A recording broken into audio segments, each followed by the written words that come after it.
अनजान कुर्बानियां में आज कहानी उस स्वतंत्रता सेनानी की जिसके प्रशंसक खुद महात्मा गांधी थे। अमृत महोत्सव पर भारत के लिए खुद को समर्पित करने वाले सेनानियों को याद न करना बेईमानी होगी। भारत इस साल 76वां स्वतंत्रता दिवस केवल मना ही इसलिए रहा क्योंकि इन सभी सेनानियों ने देश की आजादी में अपना अतुलनीय योगदान दिया है। भारत के स्वतंत्रता सेनानियों में से एक नाम पोट्टी श्रीरामुलु का भी है। पोट्टी श्रीरामुलु देश के एक महान स्वतंत्रता सेनानी और क्रांतिकारी थे। इसी के साथ वो दलित के विकास और अधिकार के लिए भी कार्य किया करते थे। श्रीरामुलु ने कई बार अपने समाज के लोगों के हक के लिए अनशन किया।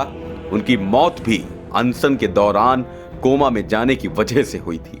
वे गांधी जी की अहिंसा की विचारधारा से काफी प्रभावित थे।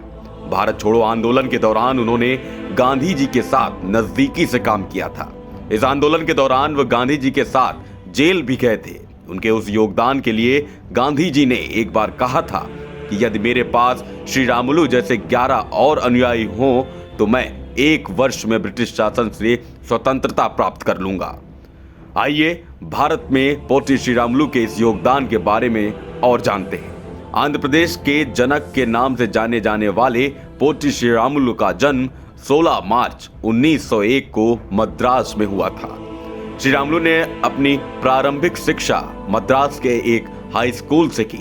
स्कूली शिक्षा के बाद उन्होंने इंजीनियरिंग करने के लिए बॉम्बे में विक्टोरिया जुबली तकनीकी संस्थान में दाखिला लिया। श्रीरामुलु ने अपनी शिक्षा पूरी करने के बाद great Indian peninsular railway Bombay में नौकरी करनी शुरू की।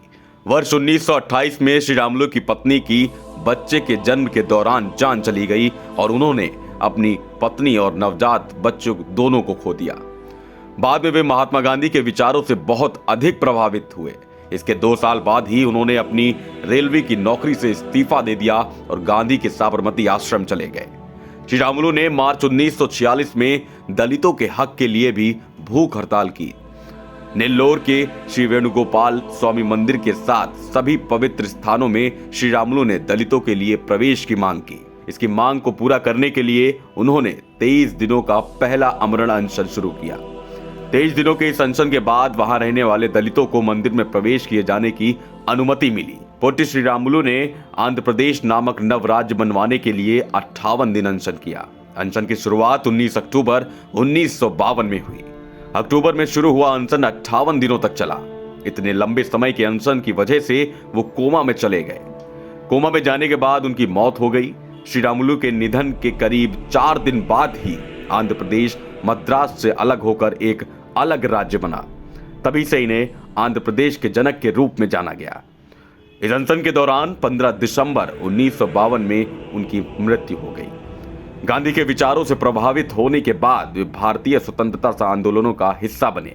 इसके बाद वर्ष 1930 के नमक सत्याग्रह की शुरुआत हुई और श्रीरामुलु भी इस सत्याग्रह में शामिल हुए। वर्ष 1941 और 1942 के बीच उन्होंने शुरू हुए व्यक्तिगत सत्याग्रह और भारत छोड़ो आंदोलन में भी उन्होंने हिस्सा लिया। इस दौरान उन्हें 3 बार जेल भी हुई। पहली बार उन्हें जेल नमक सत्याग्रह के लिए हुई थी। भारत छोड़ो आंदोलन के दौरान तो उन्हें गांधी जी के साथ जेल हुई।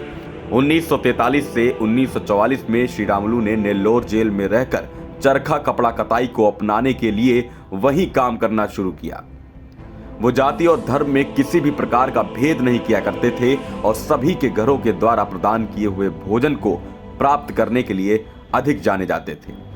देश के लिए श्रीरामुलु के समर्पण और योगदान को देखते हुए महात्मा गांधी ने कहा था कि यदि मेरे पास श्रीरामुलु जैसे 11 और अनुयायी हो तो मैं 1 वर्ष में ब्रिटिश शासन से स्वतंत्रता प्राप्त कर लूंगा। आज के इस एपिसोड में इतना ही। बाकी अगले एपिसोड में मिलते हैं एक नई कहानी के साथ। तब तक के लिए जय हिंद, जय भारत।